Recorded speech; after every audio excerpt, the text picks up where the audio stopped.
Boa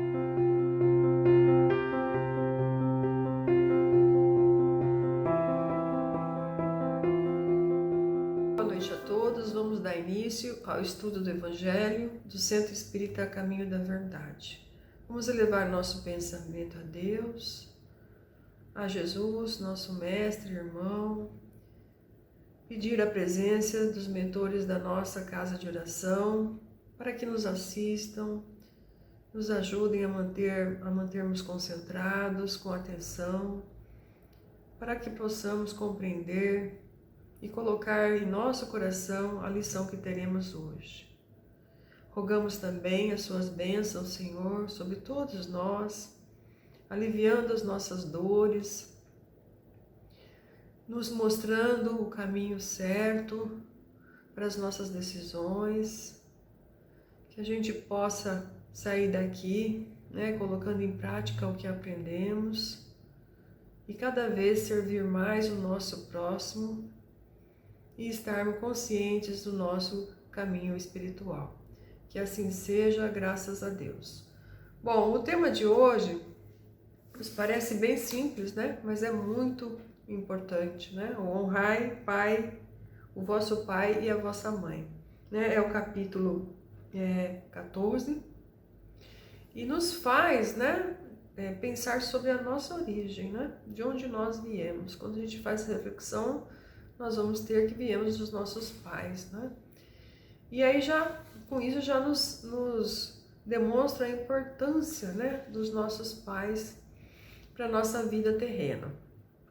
Kardec coloca no início desse capítulo, a lembrança de que o honrai pai e mãe é um dos 10 mandamentos, que Moisés divulgou naquela época. Então, é uma lei. E ele fala, na escrita, o verbo no imperativo: honrai vosso pai e a vossa mãe. Isso significa que é uma imposição que nós devemos considerar sempre, Então, Kardec fala, dessa piedade filial que devemos ter. Mas então, muito mais que isso, não é sentir apenas a dor dos nossos pais, as dificuldades, termos compaixão, A gente deve aos nossos pais, o respeito, a estima, a obediência, a condescendência.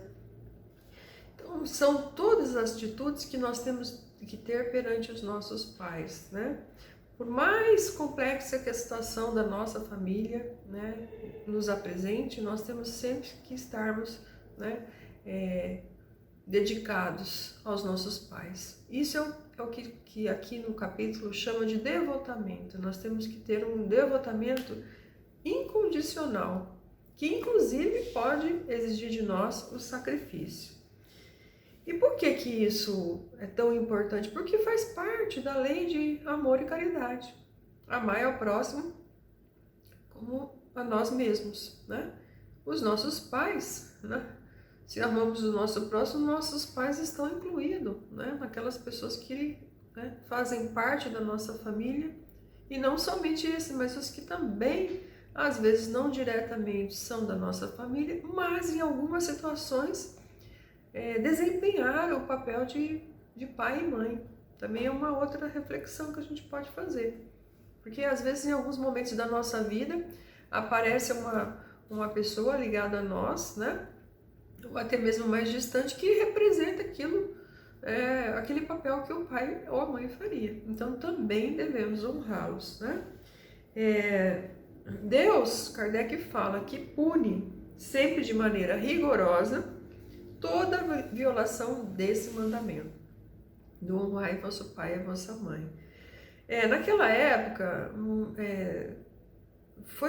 foi dito, que amai o nosso pai e a nossa mãe, honrai, quem fizesse isso teria uma vida longa na terra, Como Kardec cita. Mas, naquele contexto, isso não é o nosso foco, no que a gente tem como vida terrena hoje. E nós sabemos que a nossa vida é passageira.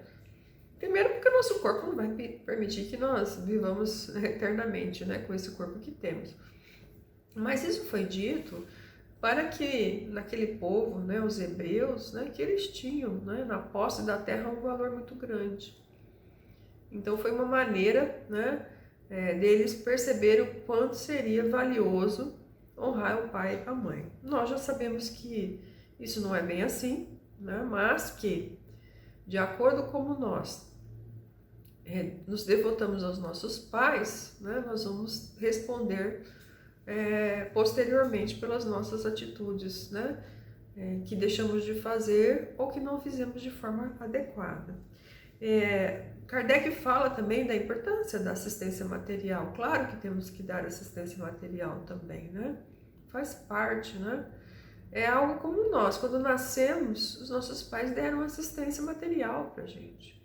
Deram as primeiras lições, né, de cunho moral. Introduziram muitos conhecimentos intelectuais, né, na nossa vida, né? Para o espírito, nossa vida enquanto espírito encarnado.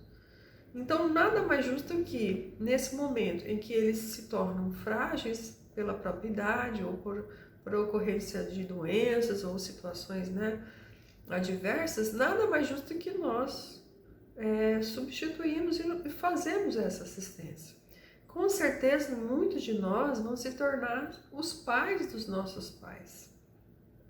E essa inversão, ela faz parte também da experiência do nosso progresso espiritual, né? Porque se nós não conseguimos exercer o amor com os mais próximos de nós, né? Imagina com pessoas mais distantes. Então, realmente, é algo para a gente pensar. Assistência material é importante, mas mais que tudo, a presença, né? O cuidado diário, o contato com os nossos pais, né? Por mais difícil que a situação esteja, isso é muito importante, né? Isso vai ajudá-los na sua saúde física, mas também na saúde mental. É uma conexão que faz parte da nossa família, né? E aqueles que não cumprirem, né, esse mandamento serão punidos, né, em outra oportunidade. Jesus também, nessa passagem, falou um pouco, né, do que era na nossa parentela, né, terrena e nossa família espiritual, né? Então tem uma passagem que a Kardec coloca que diz assim: e chegando sua mãe e seus irmãos, e ficando fora da casa, porque a mesma estava cheia, o mandaram chamar. Jesus estava sentado à roda de um crescido número de gente, e lhe disseram: olha, que tua mãe e teus irmãos te buscam aí fora. E ele respondeu, dizendo: quem é minha mãe e quem são meus irmãos? E olhando para os que estavam sentados à roda de si, lhes disse: eis aqui a minha mãe e meus irmãos, pois o que fizer a vontade de Deus, esse é meu irmão e minha mãe, e minha irmã.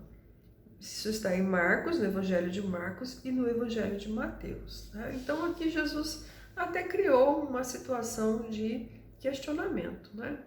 Poxa, a mãe e os irmãos estavam lá fora, o chamaram, e ele fez essa pergunta, né, para as pessoas que estavam próximas deles: quem são meus pais, quem são meus irmãos, né? Isso, de certa forma, choca. O que ele quis dizer com isso? Ele quis dizer que, na verdade, somos todos irmãos. Essa é a nossa verdadeira descendência. Somos provenientes de Deus. Ora, se todos somos provenientes de Deus, todos nós somos irmãos. Então, mostrando que a nossa origem espiritual ela é mais importante que a nossa família terrena. Nós sabemos disso, nossa família terrena é temporária.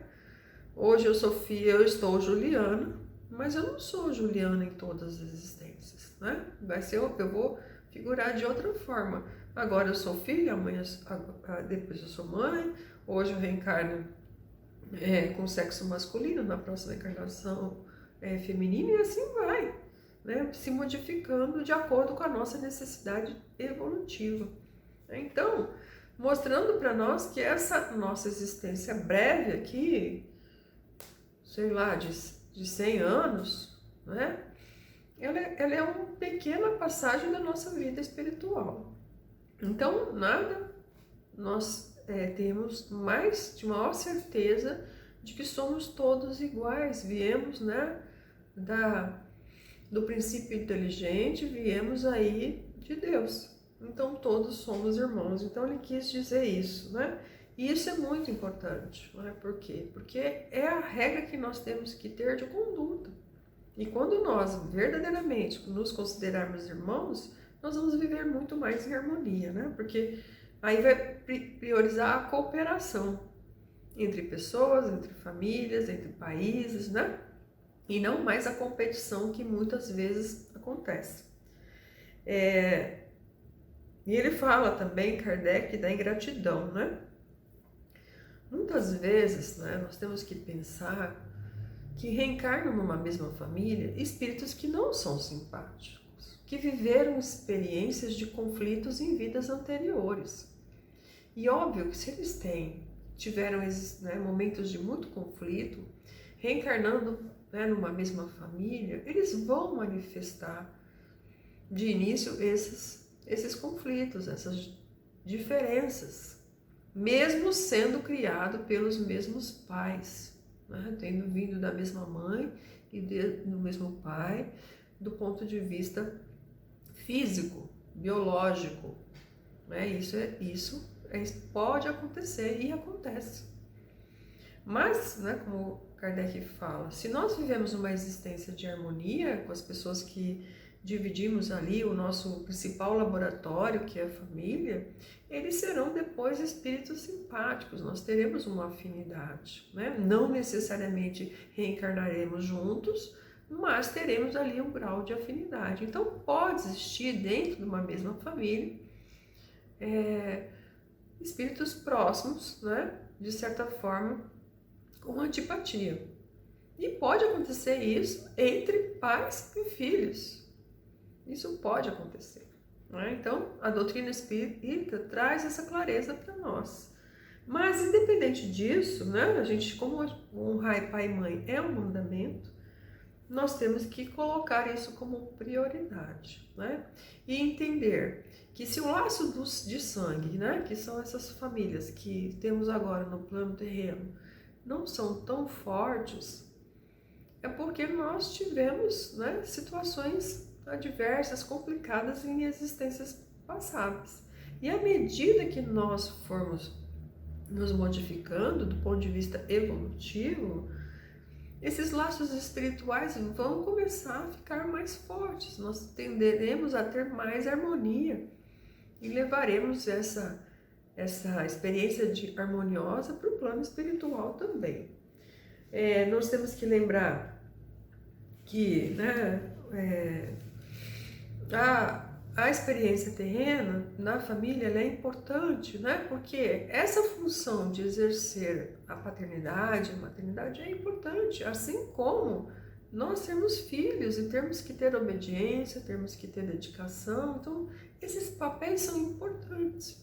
Nós sabemos disso, porque quando nos tornamos mães ou pais, a nossa visão dos nossos pais muda completamente. Todo mundo que já teve filho passa por essa experiência, passa a ver os nossos pais de forma diferente, né? Porque a gente entende o quanto que exigiu sacrifício, exigiu cuidado, né? Que é algo que é natural na maioria de nós quando nós nos tornamos pais ou mães. O sacrifício, o cuidado é algo que vem de dentro de nós, naturalmente. E a natureza nos prepara para isso, para que esse amor seja exercido.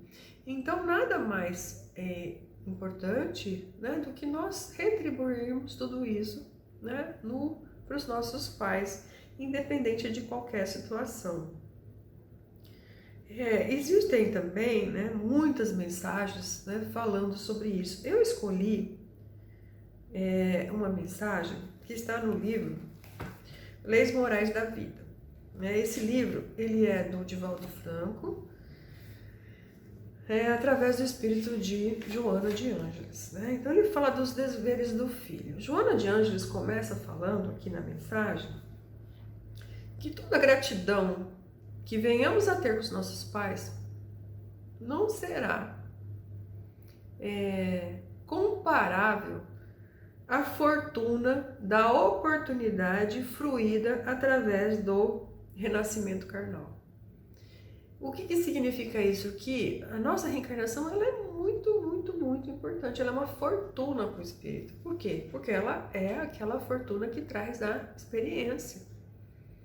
Como é que nós vamos evoluir se nós não estivermos aqui no plano terreno? Aqui as vivências nos permitem aprender muito mais e muito mais rápido. E quem nos deu essa oportunidade? Nossos pais. E ele fala assim, o carinho e o respeito contínuos não representarão oferenda compatível com a amorosa assistência recebida desde antes do berço. Porque antes do berço, os pais já começam a planejar o filho, já deixam se dedicar a criar uma expectativa positiva. Os filhos têm deveres intransferíveis para com os pais. Olha só, instrumentos de Deus para o trâmite da experiência carnal, mediante o qual o espírito adquire patrimônios superiores, né? Como é que a gente começa a crescer espiritualmente? Vivendo a experiência terrena. Se não temos pais disponíveis, como é que nós não teremos reencarnação? Né? Oportunidade de nós resgatarmos, né? Em sucessos que tivemos, saudar, né? Comprometimentos que fizemos lá anteriormente. Então é a oportunidade. E aí ele fala assim, o que é muito importante, que às vezes as relações de pais e filhos e pais, ela não é perfeita, porque não somos perfeitos. Nós não somos os filhos perfeitos e os nossos pais também não foram perfeitos, né? Como é que a gente deve lidar com isso, né? Aí a Joana nos deu uma dica. Ela disse assim: existem genitores que apenas procriam, fugindo à responsabilidade. Não compete, porém, os filhos julgá-los com severidade, desde que não são dotados da necessária lucidez e correção para esse fim. Então, nós não temos lucidez e capacidade para corrigir os nossos pais. Nós não sabemos porque os nossos pais agiram dessa ou deixaram de agir daquela forma. Nós não temos como julgar. Se fracassaram no sagrado ministério, não se furtarão a consciência, em forma da presença da culpa nele gravada. Quer dizer, eles vão, em algum momento, né, se sentirem culpados por meio da sua própria consciência. Auxiliá-los por todos os meios ao alcance é mister e indeclinável. Ou seja, nós não podemos desistir de ajudá-los em qualquer situação, que o filho deve ofertar com extremos de devotamento e renúncia. Então nós temos que, né, renunciar certas coisas pelos nossos pais e nos devotar incondicionalmente, como está dizendo aqui.